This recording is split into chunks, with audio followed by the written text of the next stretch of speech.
Hello, and welcome everybody to another Monkey Mind Relaxation radio show with your host today, Cuddy Cudworth. How is everybody? If you are live, if you are listening into the comments, write us a comment. You are more than welcome to ask us any questions. Let me just turn it over there. It is a beautiful Thursday day. I am obviously always very positive about the days, and I always try and look for the positives, even when there's nothing around us to support us being positive. And I'm very much a big believer in if you keep watching the news, there is nothing in your life that is going to be happy or positive. So turn off the news, get onto those positive podcasts, get onto those positive people that you know, and start learning and enriching your life and getting you moving forward. Welcome, everybody. Oh, Veronica. Oh, we missed you. Oh, Veronica, what an absolute pleasure. Welcome back to the show, Veronica. All the way just over the water there. Great to have you on. Thank you so much for joining us. We've got two fabulous guests coming on shortly, but we are going to talk about a few things. Identity.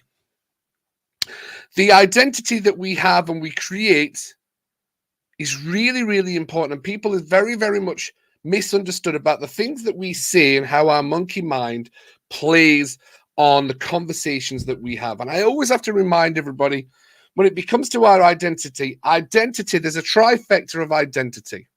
There is your core values, there's your identity, and there's also your beliefs. It's the trifecta of what makes us up and can cause those emotional instabilities that we have in our life, those emotional disturbances that we now talk about as mental health, as depression and anxiety. And if we're not aligned on that trifecta of our identity, the beliefs that we have, and also the core values, you can start maybe having that worry and those things. However, we're going to talk today for the next 5 minutes about identity. Identity and how important it is. That self-talk that we have towards that identity, and also what the things we say we become. And that's a powerful thing to say, that the things we say we become. Because your brain and your mind knows no difference. If you give it a command of saying, I'm stupid, that's a label. That becomes part of your identity. Now, if you keep repeating, I'm stupid, or you're maybe in a relationship, and somebody in your relationship or in your family might say, do you know what, you're quite stupid. And I'm using the term stupid as a label. You will start believing that becomes part of your identity. Now, and the reason I'm going to say stupid is because that's a word that I used to call myself an awful lot. Used to. And I'll use that word, used to. So if you're going to keep repeating something, you start believing what we're repeating. Now, it's so easy for absolutely everybody to start saying, I'm stupid, I'm useless, I'm not going to win, I'm going to be a failure. And I'm using those words because that's exactly how I used to identify. Even though we identify that just by those internal thoughts and conversations that we have, we start believing. Our monkey mind grabs hold to that and think, oh, that's our alter ego. That's who we are. And it's so easy to do it in a negative way. And a lot of the people I've been working with recently struggle to start recognizing their identity in a positive affirmation way, in an affirmation of the positive. So if you start saying, I am stronger than my challenge, if you start saying, I am more capable than I would like to believe, you're going to start becoming that. Those conversations that we have with our thoughts, and I'm a big believer of change your thoughts, change your life. So much so, I'm going to be touching on that very, very shortly. There is so much that you can start saying, and it's that simple change in talk and identity. So most people's identity, especially who I've been working with recently, other clients I've been working with recently, their identity is actually not from their own identity in any way. Imagine that. A lot of the times it can come from our parents. Our parents have said, oh, just to let you know, you're going to be like this because your dad was like this or your grandma was like this. That then becomes part of your identity. Oh, well, I'm not going to be able to do this because my These are not real identities, these are the beliefs and the structures that we start creating to stop us progressing forward and being who we could be and who we want to be. Because those beliefs and those labels becomes part of our identity. So what can you do to start changing your identity? Right here, right now, what could you actually do? It's all right sitting listening to a radio show and saying, Cuddy, you don't know what I've gone through.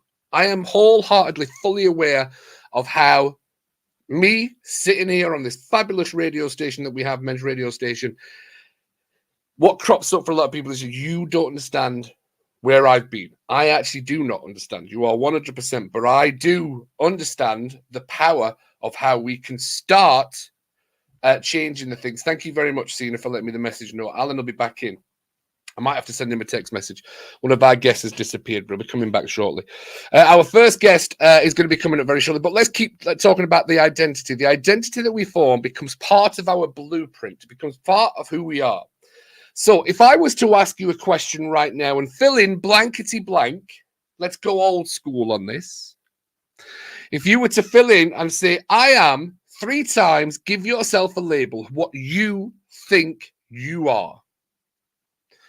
Even write it in the comments if you want. I am a, or I am. Just write off 3 comments about yourself. If you are going to be writing down, I'm going to give you some time for that. I should have a little timer or a clock on this, like countdown. Dun, dun, dun, dun, dun, dun, dun, dun, dun, dun. And if you're not writing it down on a piece of paper, just start actually realizing and becoming so self-aware of how you identify. And if you were to say, I am a, what would be the blank word that you would put on there? Now, a long time ago, my blank word would have been, I am a loser. I am a failure. I am a terrible human being. That was, I love that, Veronica. Well done for taking part. I am determined. Love that. Powerful word, Veronica. Powerful, positive word. Determined. Love that. However, for a lot of other people, and when I do these exercises with people, I say, well, I am a, the terms that we create are what we start identifying with. So if you were to say, oh, I am an anxious person, imagine, or if you were to say, I am a worrier. Now, believe it or not, worry is a behavior. That's not who you are. But if you were to say, I am a, let's put in the word worrier, that becomes part of your identity. Now, if you were to subconsciously think, well, I am a worrier, and you repeat that 3 times a day, guess what you're going to start believing? You're creating a belief system within yourself to start becoming a worrier. Repeat that 3 times a day for 2 months, 6 months, a year. That becomes set in stone, part of your identity. You take ownership of that. Can you imagine how you're going to be if you are a worrier? You will have worry thoughts. You will have worrisome nights. You will lose sleep. You will start becoming more anxious. This is all part of the power, and I repeat that again, the power of your identity. Now, for anyone that's listening and you're thinking, oh, wow, that's actually a little bit mind-blowing. It should be. Because instead of saying, and I use this on a daily basis because I'm fully aware of the linguistics and the language that we use creates emotional states within ourselves, such as anxiety, depression, worry, those intrusive thoughts that I help so many people with. Then it becomes part of your identity. And we don't want it to become part of your identity. So you can start creating an actual identity you want to become. So instead of saying, I am now a worrisome person, like Veronica's just slammed down, I am determined. Now, if you're one word for saying I am a determined person, imagine how you're going to start being. Just from the linguistics that you've used, and Veronica's nailed it. I'm guessing Veronica's a determined person, so she's going to get up. She's going to know, well, today could be a tough day, but I am determined to get through it. How will that change the emotional state that you are creating on a daily basis just by working on your identity. That's it.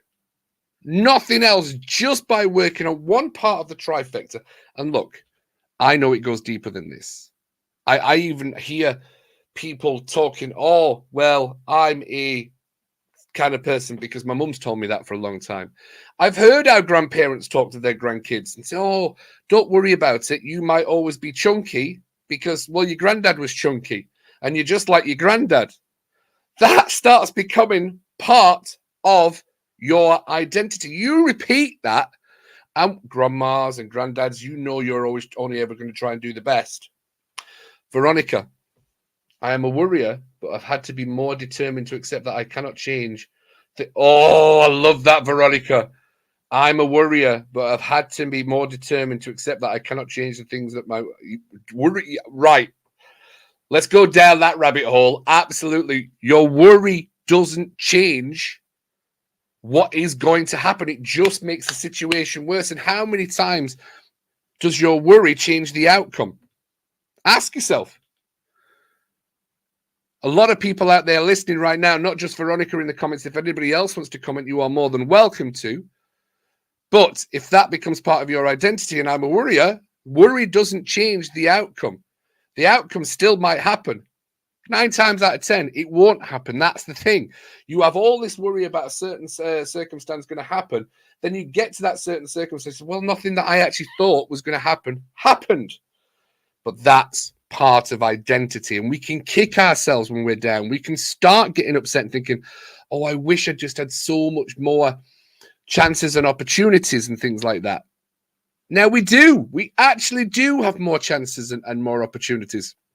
It's just about understanding the power of identity and repetition. If you're repeating something in a negative state, you're going to start creating negative habits, negative behaviors. If you start recreating something in a habitual way, in a positive way, and I have always said this, negativity is easier than being positive because we becomes part of our identity. Well, I'm just quite a negative person, so I don't have to try. Being positive is not easy, and it is a challenge. It really is. Sina, just let me know if Alan's back in. Cheers, Sina. Thank you so much. So it does become. So this was just a tip of the iceberg, just touching on identity and how you can change your identity by understanding how you can change your thoughts. Perfect. Thank you so much, Sina. And that's Veronica. Is there anything else you want to share? You're more than welcome to, because we are going to start bringing in our guests. We've got 2 amazing guests today. Actually, I will say friends of mine that we did some training on. I said, look, you know what? You've got so much education in your fields and you've got so much experience. You have to come and share that experience with us on the radio show. So we've got 2 fascinating guests from all over the UK. I will give them a little quick rundown of the first of one of our guests, Rachel Goth, which I think is a fascinating name. I love the Rachel Goth. And Rachel, we are going to bring you into the show. We're going to go right live. Sina's going to bring you into the show, and we're going to do a full-on introduction for Rachel into the show. So welcome, Rachel, everybody, to the show. Hi, Cuddy. Hi, everyone. Oh, by the way, it sounds so good in the earphones. Have you got a really good microphone on, Rachel? I'm just on the Mac, just on the regular computer. Just on the Mac. That's all it is. Absolutely fantastic. Rachel, how are you? Welcome to the show. I'm great, thanks. Thanks for inviting me. It's good Not a problem at all. We love having our little guests on the Monkey Mind Relaxation Show. For a lot of our listeners, they know that we do 2 radio shows with Graham. We've got another radio show, but this is the one where I try and get some experts in to come and talk about their chosen fields. And you've got a fascinating look. A very recent buzzword is mindset, isn't it? Yeah. So, Rachel, explain to us what you do, where you're from, and how you help. Well, I'm Rachel. My name's Goth. You mentioned you were fascinated by that. I recently found out that was actually from a spelling mistake in the 1700s. I have an ancestor that was asked to write his name down and didn't know how to spell it. Someone else misheard him, and we ended up with Goth. So, if you don't mind me asking, what was it supposed to be? What was the original? I think the original one was like Git or something like that. Would you rather be a goth or a git? So I'm happier as a goth. I love it when you go down the rabbit hole, checking out the histories and things like that. Oh, could you imagine Rachel Gate? What a terrible! Oh, that's brilliant. I love that story. So, Rachel, you are a mindset and success coach. Is that correct? But mindset for artists and makers, really about helping them turn their hobby into a business by helping them become more confident in their work and taking the steps, taking the actions in their business. Brilliant. Absolutely fantastic. Now, you are also a hypnotherapist. Yeah, I bring in coaching, hypnotherapy, mindfulness, all kinds of different tools that I've learned along the way. So it's a real combination. That's fantastic. Thank you so much. And why is mindset such an important buzzword these days? I think we're starting to realize the importance of it, because previously it was kind of a, years ago, it's just sort of pull yourself together, get on with it, do it kind of thing. But there's lots of people who've been stuck my thing is lots of bright people, lots of really talented people, lots of passionate people that, doing work in jobs that, they're not really interested in because they don't have the mindset, they don't have the confidence to think that they could do these things that they really want to do. It's like my own dad. I found out after he died that he was actually a really, really good at art. He'd been really good at photography, really good at art. I was like the youngest child, like with a big age gap. So by the time I'd come along, he'd given it all up. So I never even got to see a picture that he drew. But he spent his whole career working in factories because it wasn't something he thought he could pursue. It wasn't, something for someone like him, from a working class background. And he just didn't have that faith in himself to use all these, talents that he had, all these passions. So they dwindled away. Yeah, and you mentioned faith in oneself, and that's such a big thing these days. And why is it people don't have that faith and confidence in themselves to be able to move forward? Where does that come from, Rachel? I think it's a combination, because sometimes it's you can see it in patterns in a family, like it's passed down in the way people, they don't mean to, obviously, because it's come from generations before them, but they just get that impression that they're lesser than other people, that things aren't for the likes of them. And it's just something, it's the drip drip, when you're getting that message over and over again. And on the other hand, sometimes it's just something that happens. Maybe something happens when you're a child that your mind that's not fully formed yet interprets in a certain way, and you take away rules and messages from that, thinking, oh, I'm no good. Or if I stand up on stage, if I put myself out there, I'm going to be ridiculed, because that's what happened, when you were 4 or 5 or something like that. We pick up all these rules and these ideas about life that aren't, necessarily true. And we live by them, constraining ourselves and keeping ourselves small, really. Yes. And that comes down to those key decisions that we make in life. Yeah. And I don't think a lot of people are I wasn't. And I know when I got into key decisions in life, and I'm like, oh, wow. It's kind of like the key into the little into the little keyhole. You just unlock it and the mind just goes, I did not expect that. Because our mind is there to keep you safe, isn't it? The whole premise of the subconscious mind is, and the monkey mind, I'll always talk about the monkey mind, saying we're looking for our fears to keep us safe where we are. So how do we break free of those key decisions that we've made in life, Rachel? I think awareness is the first thing, because as you say, your mind, often it doesn't really care if you're happy or you're not happy. Yeah. It wants you to be safe. So it will keep you in your comfort zone. Yep. Keep you doing what you always did, because that's what's kept you alive so far. And anything new is potentially scary, and who knows what could happen. Yeah. And as you say, we don't know that we're operating through these rules, but you can often on some level you know about these events and things that have happened, but Yeah. they're not there on the surface level. Because when I work with people with hypnotherapy, for instance, I had a lady who she couldn't speak up in meetings or give talks, that kind of thing. She'd just, have palpitations and the complete sense of dread, her whole body, she just couldn't do it. And it went back to a time at school where she'd had to give a talk in assembly and she hadn't prepared for it at all, because she was a child. Yeah. So she hadn't prepared for it. And then she was up there on stage and she was completely embarrassed in front of her friends and the whole school. And she'd made that decision, her brain had made that decision. Well, that was unpleasant. We are never doing that again. I love that. That's absolutely fantastic.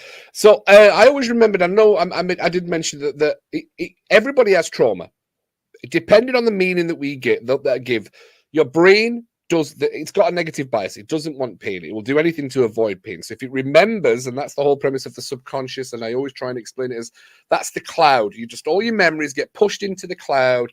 And then at certain points you think, I know I've got a memory here. So, there we go. Stay away from that one. That hurts.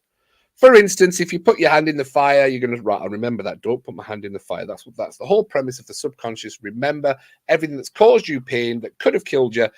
However, when we have those lesser instances in our life a lot of people say, well, that's not trauma. What I've had in my life is trauma. However, the meaning we've given to those instances are what create those blocks. Is that right, Rachel? Yeah, it's definitely, it's the rules you take away from it and what you've learned. Like, she'd learned if I stand up and say something, people are going to ridicule me. And, she's taken that away from that. And the thing is, she was a child at the time. So life's a bit more, simplistic. And you don't know about the nuances. She wasn't really thinking, well, I hadn't prepared, which was part of it. And now she does prepare because she's an adult and this is work. It's a completely different situation. So you can go back and reprocess that memory as well and take the emotional sting out of it and put it back in the past, where it should be. So it's not influencing her today, so she can make conscious decisions. Absolutely. Bringing that subconscious to the conscious, then your conscious mind makes better decisions for you. That's a phenomenal thing. So for any of our listeners right now, Rachel, what would you give them if there was anything that you could give them, say, look, this could change your life? What would it be, Rachel? I have a little favorite exercise that I personally like, because it's great to use before, if you think you might be going into a stressful situation, you're winding yourself up, something like that. And it's peripheral vision. Because when we get anxious, we tend to sort of tunnel vision. We just hone in on the potential threat. So when you take a few minutes to just focus on a spot in front of you and then start to widen out your vision to the sides and just keeping your eyes on that spot, so that starts to get a little bit fuzzy as you just widen your view out all the way round, and you'll be surprised how far round you can see, all the way to the left and the right, and it'll look quite fuzzy in the middle. And on the edges of that vision, you're more likely to see movement clearer than still things. But it takes your mind into that parasympathetic, nervous system, into that state, because it's like the vision, that animals use that can see quite wider around. So that would create a less fearful state in people. If you're looking here at the fear, you're struggling to see that actually around here there's no fear, and around here there's no fear. And if you focus on that, then you will have less fear about that little thing just poking you in the front right there. Yeah, and biologically, it's switching you out of fight or flight, because fight or flight is, this thing's dangerous, let's concentrate on it. But when you're broadening out your view, your mind's like, well, it can't be that threatening if we're looking, round here and round there. We're not giving it all our attention. So it's kind of like where you put your focus, your thoughts. Brilliant. Follow there. And how does the I'm probably going to say this wrong, but the parasympathetic nervous system, how does that play such an important part in people's life and anxiety? Because when you're in the opposite to that, sympathetic nervous system is triggered, that's fight or flight. That's when we get the, you know, the anxiety and the panic and really all those feelings feel wrong at the time, you know, sweaty and palpitations, because your body's getting ready to run or fight. And that's completely inappropriate. You know, if you're stood in the supermarket or if you're in a meeting at work, it's just wrong. You know, if you're running and you feel sweaty and your heart's going, it feels completely natural, but it feels wrong in those other situations. And by doing these little exercises that remind your body and your mind that you are safe, then it clicks you out of that fight or flight response into the parasympathetic nervous system, takes over. And that's about creating a better choice for everybody, isn't it? Yeah, there's loads of little exercises that you can choose. You know, you can choose to do to switch. You know, to switch your state. Absolutely fantastic. Give us, I was really drawn into that one, Rachel. I really like that one. So give us one more. What's another exercise that we can do? Another exercise. I'm trying to think. Being mindfulness exercises are really great. A little one that I gave to a client, which it seems really silly because it's so small and simple. When you go out for a walk, look for the color green. And it brings you into the moment, because sometimes we can go for a walk with our feet, but our mind's still, you know, somewhere else. But when you go out, look for the color green. And she did this exercise and she came back and she was like, wow. She was like, I saw so many different shades of green. I saw so many things that were green. I noticed so many things I'd never noticed before that I keep walking past every day. And it just really grounds you in the moment. And when you're in the moment, you're not ruminating on the past. You're not worrying about the future. You're here in the now. Absolutely. Oh, I'm a big believer in that. That was one of the biggest takeaways I took from Eckhart Tolle, The Power of Now, is that people's depression is from the past, or you're looking into the future, which is causing you anxiety, where when you're lost and not in the moment. Wow. The second you said, start looking for something green, I just was like, well, she's got pillars. She's got pillars that are green behind her. I love that. So that's mindfulness, because I used to do lectures an awful lot a long time ago on cruise ships and stuff like that. And one of the most questions I had is, what's the difference between meditation and mindfulness? And I said, meditation is about going in and not reacting to the thoughts. And I think I always find mindfulness about being completely aware of everything and not reacting to it. It's like really focusing on one thing. And so what would be your definition of mindfulness? Because it sounds like you're probably more up on mindfulness than myself. Well, I think mindfulness, visualization, and hypnosis cross over a lot, because they're all states where you go into an internal, like you say, into an internal focus. And I've had it put as, it's more about the intention is the difference between like mindfulness and meditation and hypnosis. Because hypnosis, there's usually an issue that you want to solve, and you're going into to do something. You're using that state to actually do something, because hypnosis in itself is just a state of inner focus, the same as meditation. Yeah. And meditation perhaps is a more mindful in a way, as in you're not going in to do something right now. It's a longer term process of just being with yourself, focusing inside. And you can still address issues, but it's not like, it's more like, I think hypnosis is more like a short intervention, where meditation is kind of a way of life kind of thing. You know, it's a practice that you do every day, taking yourself into that inner state. And it doesn't have to be for very long, because I think what puts people off meditation, they think, oh, an hour, I've got to sit there for an hour and not think about anything. And so my brother-in-law went to a meditation class, And he actually sat there the whole time, digging his fingers into his legs to stop himself falling asleep. And I always say to people, if you fall asleep, don't worry about it, because it means you need some sleep.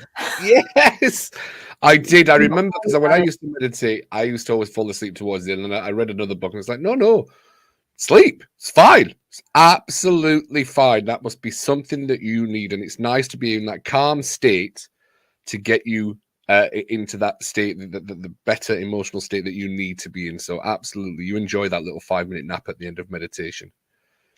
And you can meditate in 10 minutes as well. It doesn't have to be, it doesn't have to be an hour. It's true. I've never meditated for an hour. I think the longest I did was 40 minutes. But now I do a 10 minutes practice. A 10-minute practice. I have the metta meditation that I do. Actually, I do the metta meditation live in the Facebook group that I have. And everyone that turns up to that is like, it's one of the calmest ways of meditating. It takes you to such a deeper level of relaxation. It's a phenomenal thing. So, Rachel, is there anything else you want to share with our lovely listeners today? 3 things, actually, just 3 things about mindset if you are starting your own business. Yep. That I feel are key things. Relaxation. I feel relaxation is underrated. When you relax, you're not stressed. You're not in fear. You're not wasting time, because we waste time, so much time and energy when we're stressed, and we get brain fog. So when you relax, you get clarity of thought. So relaxation, it might feel like an indulgence, but it's so not. And learning to let go of setbacks and negative feedback. Journal on it, meditate, mindfulness, whatever helps you, because you don't want to take that baggage forward with you and have it become, anxieties and stresses on you. Yeah. And stay connected to your joy, your passion, and your why. Because why did you start this business? There must be a reason why. And if you don't know, journal on it and find out, and keep connected to that joy and that passion. Yeah. And that might be visualizing, the joyful times you've had. It might be visualizing the future, giving yourself a blueprint to work towards. But keep that in mind and write down everything positive. Keep a journal of that, every positive bit of feedback, everything that went well. And, if something negative happens, get that out and go through it and remind yourself why you're doing this and of all the good stuff, because there's always more good stuff than bad stuff, but we just forget about it. Yeah. We always have that tendency to focus on the negatives instead of the positives. We do.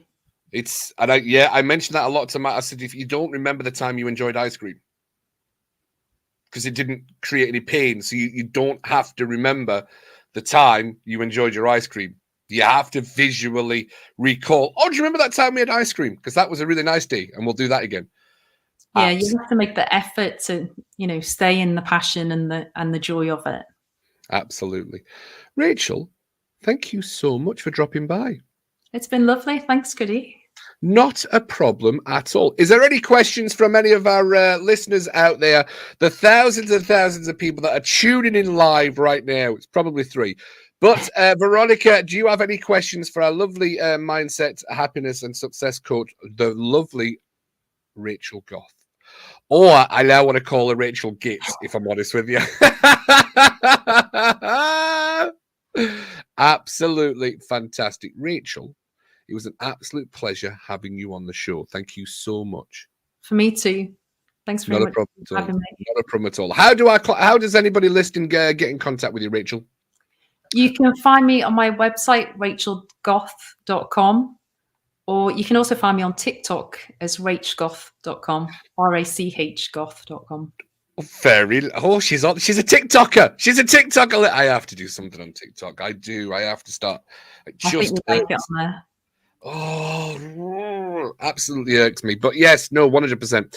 Right. Thank you so much, Rachel. Much appreciated. Thanks very much. Have a great afternoon, everyone. Bye. Bye. Thank you, Sina. Thank you so much. Thank you very much to the lovely Rachel Goth, who is on TikTok. I am going to have to go to TikTok. I know I am. I don't know why. I don't get lost in TikTok like a lot of people. I've got family and friends that are always sending me TikToks. See, watch this. And I stay away from TikTok because I'm like, no, I want to be productive. I want to be productive and creative. But there is just sometimes that those things pop up and I'm like, Oh, I need to see more of that. So I do try and stay away from TikTok, which is a great format if you see the right things. Right. So moving on to our next guest, and John, honestly, I don't think we're gonna have enough time to deep dive everything that our next guest does, because it is absolutely mind blowing what this gentleman does. But we're going to try and get as much information out of it as possible. So let's welcome to the show Allan Gibbs, everybody. Give it up for Allan Gibbs. There he is. Allan, I think you're muted. You're muted, Allan. You're muted. You've got to turn your mute off, Allan. I think you've muted yourself. There it is. How are you, Allan? Comes to a radio station and mutes himself. But great, I'm fine. Thanks, Cuddy. You have a radio voice. Every time I hear you, I don't know if it's your earphones and your microphone, but I'm like, that is a radio voice. Is that right? Really? That's very nice of you. I wanted to say thank you very much for this generously gifted opportunity. It's really, really lovely of you. Not a problem at all, Allan. Look, I've been working with you in another genre as we elevate and we learn and move forward and grow in the roles that we have. And I always enjoyed listening to you because I know you've got a story and I know you've got a past. And I know that you're going to bring so much experience to any client that works with you. I 100% know that. Allan, can you please read out your business card to everyone that's listening? Because I know I don't think 30 minutes is going to be long enough. No, you read it. They're not going to be able to read it. You read the business card because it's a phenomenal thing what you do. Okay, so I'm personal consultant is my title now, and what I'm doing is I'm integrating coaching and counselling together so that I don't separate out somebody coming to me with an agreement only for counselling or only for coaching. What I'm trying to do is meet the needs of the person that is addressing me for whatever they've got going on, and trying to work out whether what we need is a coaching approach or a counselling approach, and trying to respond to that. And it might mean that actually in each session, we actually acknowledge that maybe we've gone as far with that topic and we move on to the next, and where does that take us and how are we approaching it. So it just gives us a kind of a sense of, some opportunities and Read out the other words on your card, because you've not actually told us, but it was your coaching counselling. It was the title. Okay, so integrative coach counsellor. Right. And you work with inner child, and you work on the father-son relationship, which I was like, boom, that is right there. Good afternoon, gents, from David Green. Welcome to the show, Mr. Green. Veronica said, no tiki-toki, it's a bad vibe. I'm not going to disagree with you on that, Veronica, but I know that tiki-toki is going tiki-toki. Gosh, I'm so old when I say that, Allan. However, let's talk the connection for inner child. I'm fascinated by inner child. It's definitely a genre I'm going to go and explore, but you are the expert on connecting to the inner child, Allan. Can you please explain that to me? Well, that's very flattering of you. I'm not going to claim to be an expert, and my expertise, if it developed at all, really just goes back in my career history. But I want to talk about the present and the future rather than the past.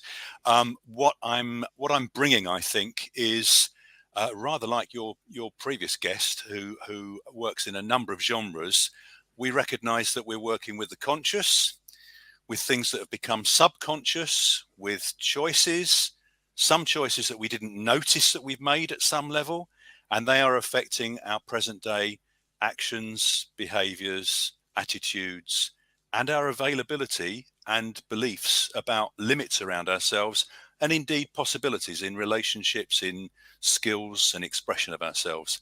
So some of that crossing boundaries around the topics that you've mentioned and I raised a bit are that I've worked with boys and with men where their vulnerabilities in the past, in their relationship, and of course lots of father and son relationships are at risk from misunderstandings, fraught exchanges, separations that don't get repaired, or that get repair opportunities that don't get taken. So lots of things happen which mean that in our earlier lives, there were gaps or lacks or maybe intrusive experiences that we haven't recognized the influence of. Now, what I love about the coaching approach is it says we need to put this together in sentences that we can ask ourselves and talk about and think about. And as Rachel was saying, we can journal things as well. We can write and discover things for ourselves. What I'm saying about my approach to the inner child work is that I would bring an approach that links up with partly what you were talking about, the inner mind and our emotions, our bodies, our feelings, and our past, and potentially our imaginative and creative subconscious. Yeah. So instead of doing an exercise with maybe a young person, say maybe an older teenager who has clearly got some difficulties, and what we alight upon is that they did not have a great time with their dad, and we do a no blaming approach. We're not like saying people failed, let you down. We're completely avoiding anything to do with that. We're just saying this was history, this was the way it was, and there's no shame or blame applied at all. But it may be that what we need to try and help you think about is a way of discovering how that now links in with who you feel you are, who you think you are, and what event horizons and possibilities you have in your life. And if in any way it's affecting any of those, we have ways of approaching this.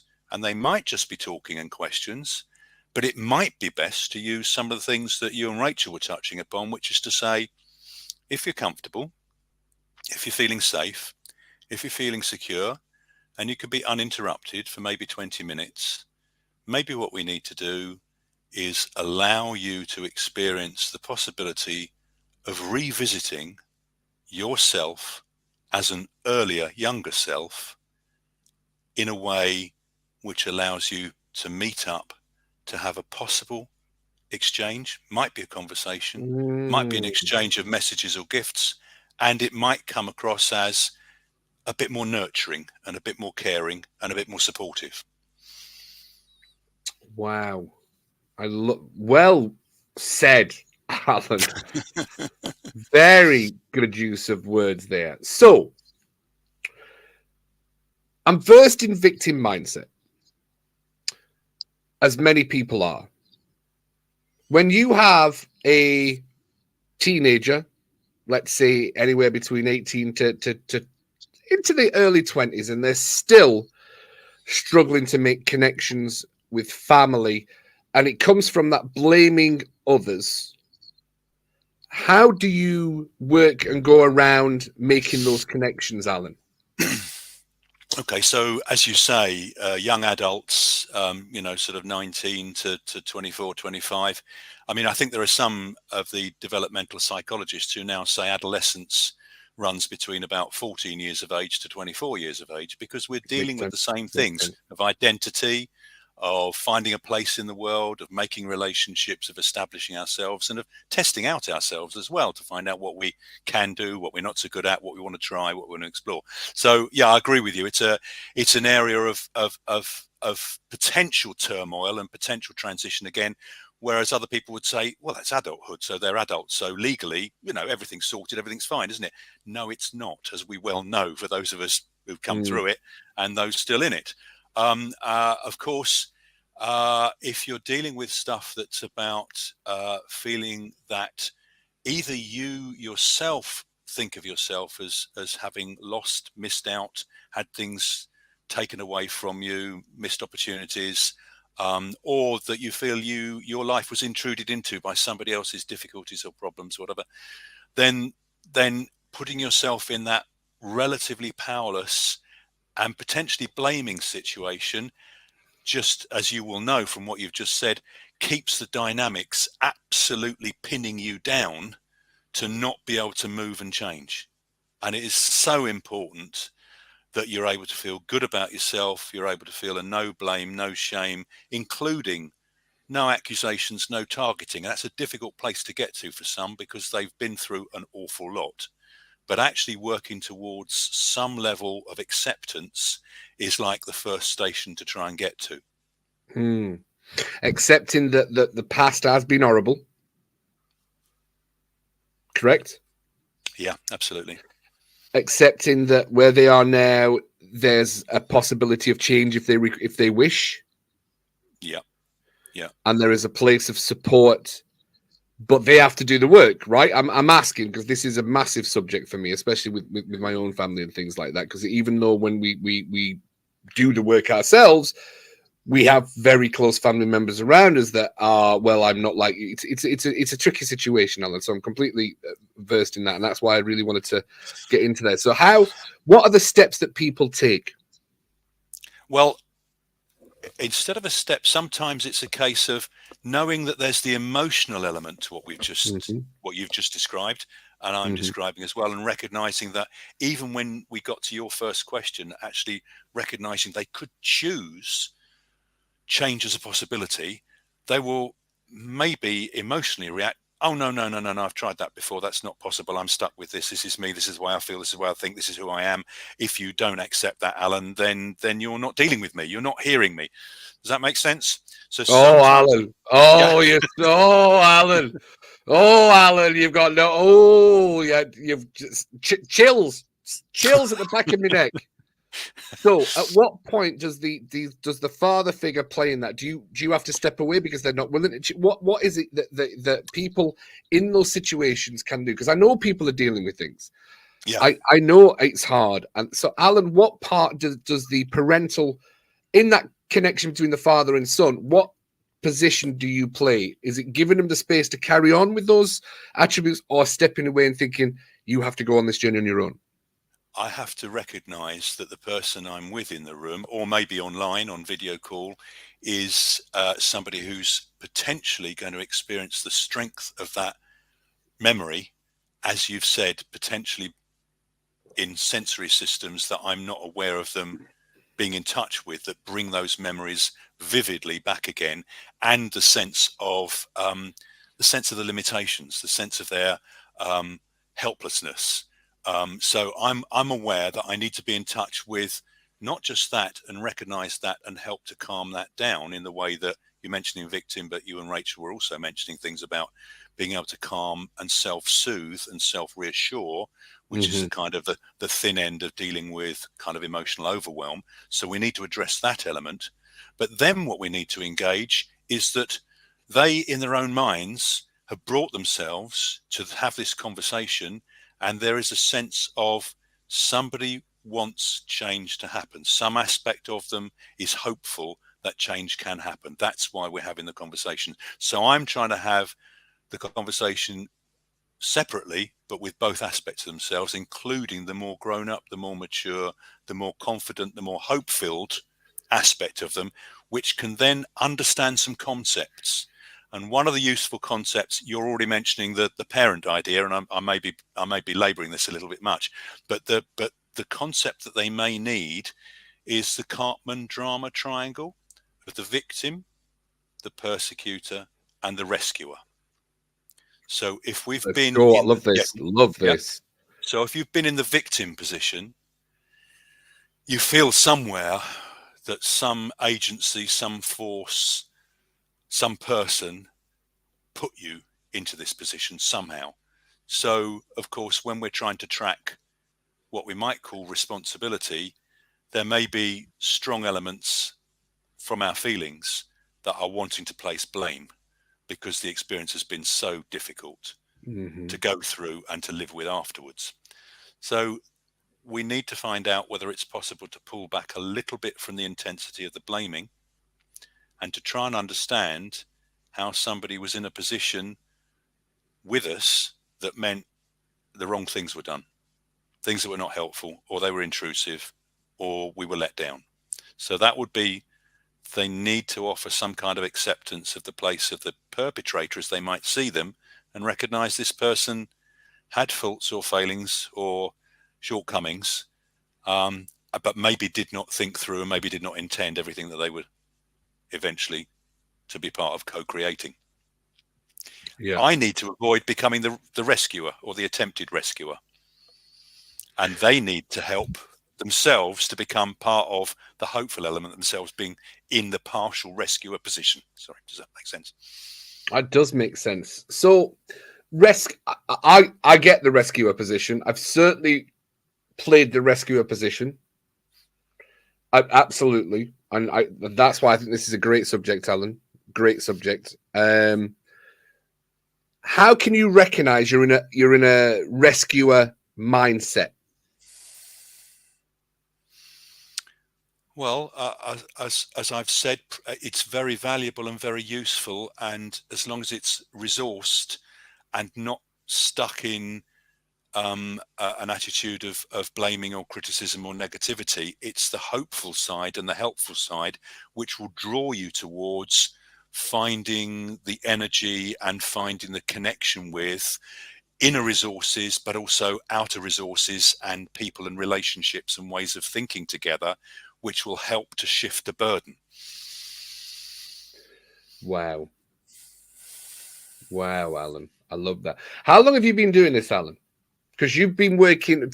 Where is it you work? I know you work for a government-sponsored situation, right? I've been working in the NHS and local authorities. Yep. I've been working with children, young people in care, those in substitute care situations. But I've been working in mental health for nearly career length involvement in emotional and psychological well-being. So these kind of concepts are useful if you're a practitioner, but they're useful also if you're a carer or somebody trying to support people, or maybe even they're useful sometimes for those in pastoral care situations in education as well. Yeah.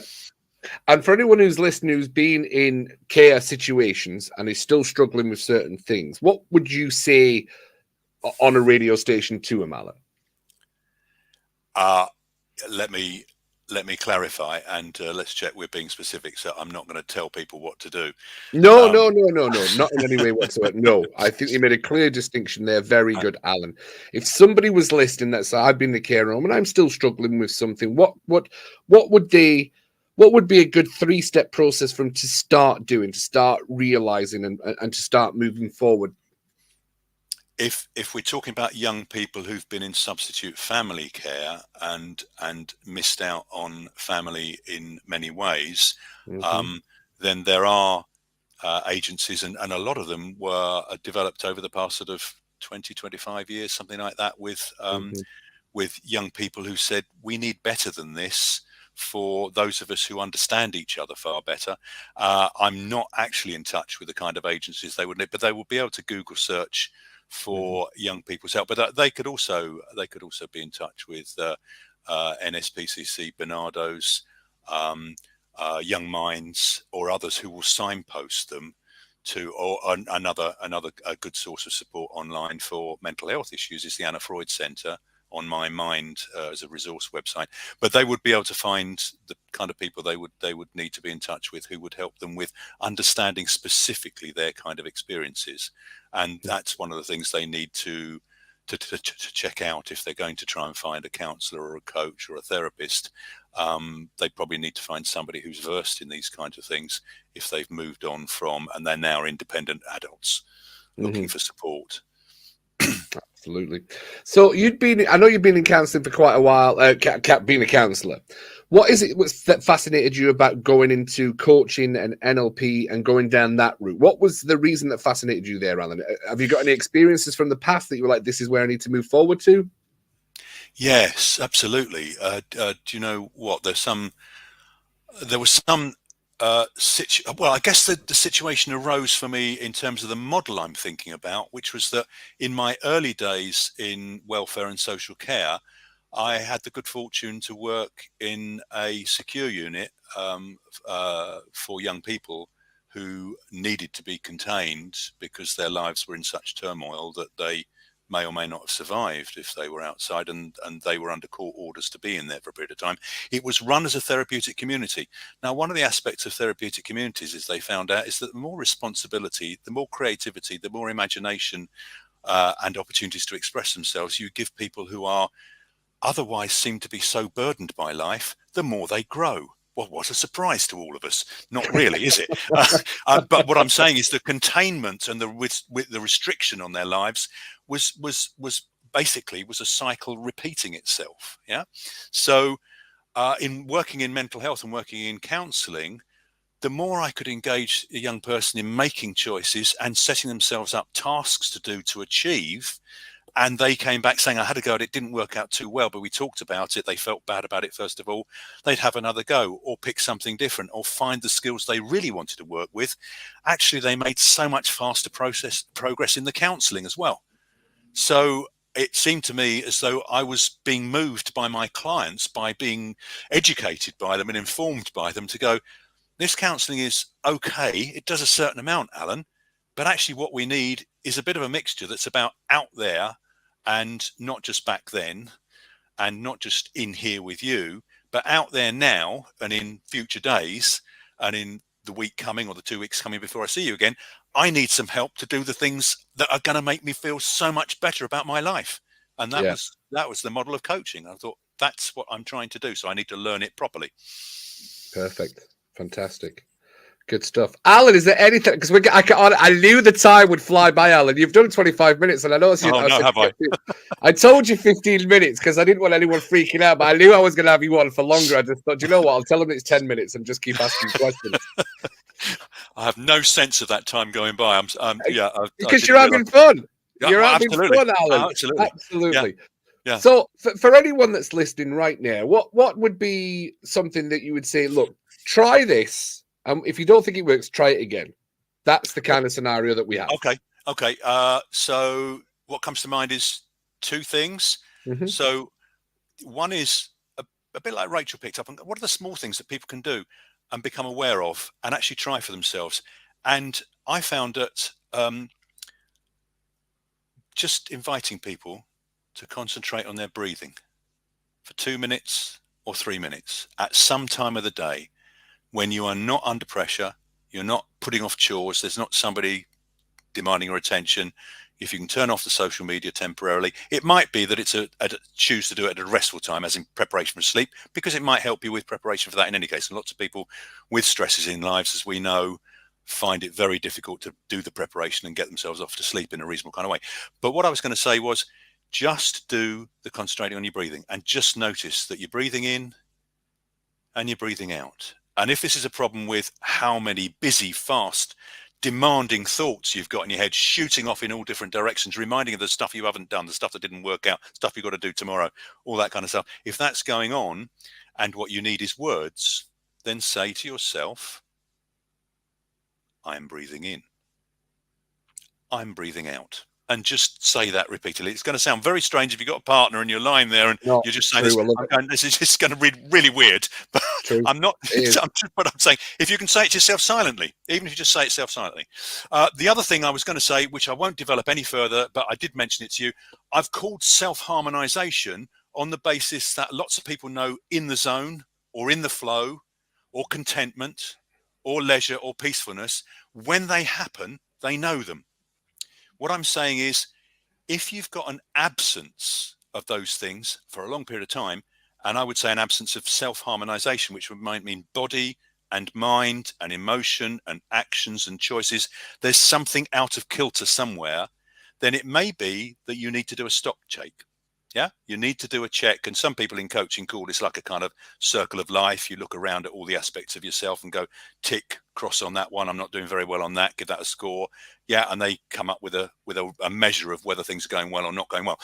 What I'm saying about the self-harmonization is, you know, when it's there, you wouldn't even use the term, but you wouldn't even talk contentment or peacefulness or whatever, because it's just fine. Life is going absolutely fine. If there's an absence of it for a long period of time, that may come the time to do the stock check that goes, is it rational things that I can turn into a task, get this sorted or schedule it and get it done, and then it'll be off my mind, it won't be bothering me. If you've done all of that stuff and you're still unsettled, there's still something out of kilter, off balance about what's going on in your life, that would be the time to seek out a helping, trained, professional listener, guide, coach, counselor, therapist. So that's my suggestion. Perfect. Alan, quickly, how can I get in contact? How can anybody get in contact with you, Alan? So my website, ARG, my initials, Coach Counselor, all joined up, argcoachcounselor.com. Simple. Lovely. Love it. Alan, I love that conversation. Thank you very much for sharing. It's been an absolute pleasure to be a guest with you, Cuddy. I enjoyed it so much. The time flew by. if there's anything that you think I could be useful to talk about, again, I would love to come back. Alan, I have a feeling you might be a little bit of a regular on here because that was a very good chat. Thank you so much. Stay there, Thanks so Alan. much. Stay there. Stay there. Stay there. We're going to say goodbye together. We've got 30 seconds left. Right. So quickly, for anyone that's listening, David, Veronica, anyone skulking in the background, at 7 o'clock tonight, I am doing a free seminar on how to change your thoughts, change your life. And it's going to be talking about identity. And it's going to be talking about what we touched on and how we can change those identities, become who we want to be instead of who we think we are. That's live in the Facebook group at 7 p.m. Get over to the Facebook group, Monkey Mind Relaxation, and I'll see you there. It's a goodbye from Cody, and it's a goodbye from